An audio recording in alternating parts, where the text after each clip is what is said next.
Right Janasena Secunderabad MP అభ్యర్థి శంకర్ గౌడ్ గారు మనతో పాటు లైవ్ లో అందుబాటులో ఉన్నారు. వారితో మాట్లాడే ప్రయత్నం చేద్దాం. శంకర్ గౌడ్ గారు, ఫస్ట్ ఆఫ్ ఆల్ మీకు కంగ్రాట్స్ అండి. థాంక్యూ అమ్మా. రైట్ శంకర్ గౌడ్ గారు, మీ మీద ఉన్న నమ్మకంతో జనసేన అధినేత పవన్ కళ్యాణ్ గారు మీకు సికింద్రాబాద్ ఎంపీ అభ్యర్థిగా టికెట్ను కేటాయించడం జరిగింది. సో ఎలా ఫీల్ అవుతున్నారు? నేను చాలా అదృష్టంగా భావిస్తున్నాను. ఆయన నన్ను ఎంపీగా పోటీ చేయమన్నప్పుడు నేను కొద్దిసేపు ఆలోచనలో పడిపోయాను. ఆయన సామాన్యుల గురించి పార్టీ పెట్టింది అనేది నా ద్వారా అంత పెద్ద నిర్ణయం తీసుకోవడం, అందులో భాగంగా సికింద్రాబాద్ పార్లమెంట్ 7 నియోజకవర్గాలు బడుగు బరిగిన వర్గాల ఉన్న ఎక్కువ శాతం ఉన్న జనాలు, దాంట్లో భాగంగా ఈరోజు జనసేన పార్టీ నుంచి మేము పోటీ చేయడం అనేది మేము అదృష్టంగా భావిస్తున్నాము. రైట్, అలాగే శంకర్ గౌడ్ గారు, జనసేనను తెలంగాణ ప్రజలు హక్కును చేర్చుకుంటారని భావిస్తున్నారా? 100% అమ్మ. గతంలో మేము ఖమ్మం కానీ కరీంనగర్ కానీ తిరిగినప్పుడు లక్షలాదిగా కార్యకర్తలు మాతో పాటు ఆ ఒక్క సమావేశాలు కానీ అదే రకంగా అనేక జిల్లాలలో మేము విస్తృతంగా తిరగడం జరిగింది.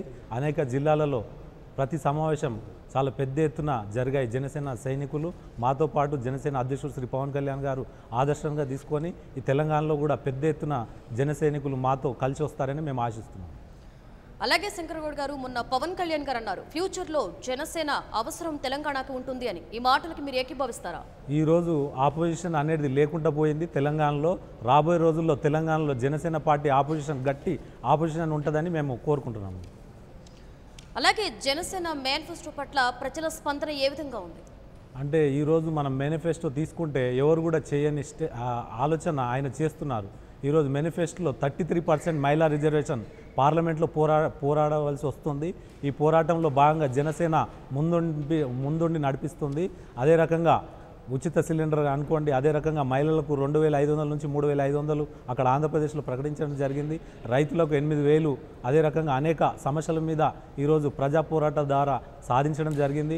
దానికి ఉదాహరణ కిడ్నీ సమస్యని తీసుకోండి, చేనేత కార్మికుల సమస్య తీసుకోండి, అగ్రిగోల్డ్ బాధితుల సమస్య తీసుకోండి, డ్రెడ్జిలింగ్ కార్పొరేషన్ సమస్య తీసుకోండి, అదే రకంగా ఫాతిమా కాలేజ్ సమస్యను తీసుకోండి. ఒక ఆపోజిషన్ చేయని పని జనసేన అధ్యక్షుడు శ్రీ పవన్ కళ్యాణ్ గారు ఇన్ని రోజుల నుంచి చేసి ఆ ప్రభుత్వాన్ని మెడలోంచి ఆ ఒక్క సమస్యని వాళ్ళ దృష్టికి తీసుకెళ్లడం జరిగింది.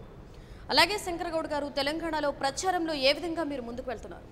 నేను ఆల్రెడీ ఉన్న 49 డివిజన్లు, 7 కాన్స్టిట్యున్సీలు, ఈ కాన్స్టిట్యున్సీలలో నాకు 20 ఏళ్ళ నుంచి పరిచయాలు ఉన్నాయి. గతంలో నేను ఒక జాతీయ పార్టీలో పనిచేశాను. ఆ ఒక్క పరిచయాల ద్వారా నేను ఈరోజు దూసుకెళ్తానని నేను కోరుకుంటున్నాను. అదే రకంగా నన్ను ఆదరిస్తారని నేను మనస్ఫూర్తిగా కోరుకుంటున్నాను. అలాగే శంకర్ గౌడ్ గారు, ఈరోజు నాగబాబు గారు జనసేన పార్టీలో జాయిన్ అవ్వడం జరిగింది. సో దీని మీద ఎలా ఫీల్ అవుతున్నారు? అంటే నాగబాబు గారు మాకు రావడం చాలా మంచి పరిణామం. అదే రకంగా జేడీ గారు రావడం, అదే రకంగా ఇంకా చాలామంది రావడం జరుగుతుంది. ఇటువంటి ఒక సిద్ధాంతాలు నచ్చి, జనసేన అధ్యక్షుడు సిద్ధాంతాలు నచ్చి, ఆయన ఆలోచనలు నచ్చి, ఆయన వెనవెంట చాలా బలిగిన వర్గాలు ఆయన వెనవెంట నడుస్తున్నాయి. అదే సందర్భంలో ఈరోజు చూసుకున్నట్టయితే ఆంధ్రప్రదేశ్లో పెద్ద శక్తిగా ఎదగబోతుంది. అదే రకంగా పెద్ద ఎత్తున మొట్టమొదటిసారిగా జనసేన అక్కడ ఆంధ్రప్రదేశ్లో పోటీ చేస్తుంది. అదేవిధంగా తెలంగాణలో కూడా ఇప్పటికీ 2 పార్లమెంట్ స్థానాలు ఖరారు చేయడం జరిగింది. ఒకటి మల్కాజ్గిరి మహేందర్ రెడ్డి గారు పార్టీ వైస్ ప్రెసిడెంట్ గారు ఉన్నారు, ఆయనకు. అదే రకంగా నేను తెలంగాణ ఇన్ఛార్జ్గా నేనున్నాను. నాకు ఇక్కడ సికింద్రాబాద్ పార్లమెంట్ నుంచి నన్ను ఆయన ప్రపోజ్ చేయడం చాలా అదృష్టంగా భావిస్తున్నాను. అలాగే శంకర్ గౌడ్ గారు, చాలా మంది ఐఏఎస్లు అయితే ఏంటి, ఐపీఎస్లు అయితే ఏంటి, ఇప్పుడు జనసేన పార్టీలో జాయిన్ అవుతున్నారు. సో వీరి చేరిక జనసేన పార్టీకి ఏ విధంగా బలం చేకూరుస్తుంది అంటారు? 100% చేకూరుస్తుందమ్మా.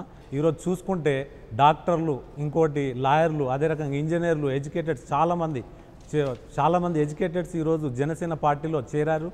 అది మీకు లిస్ట్ చెప్పుకుంటూ పోతే చాలామంది మంచి నీతి నిజాయితీ పరులు చేరిన పార్టీ జనసేన పార్టీ.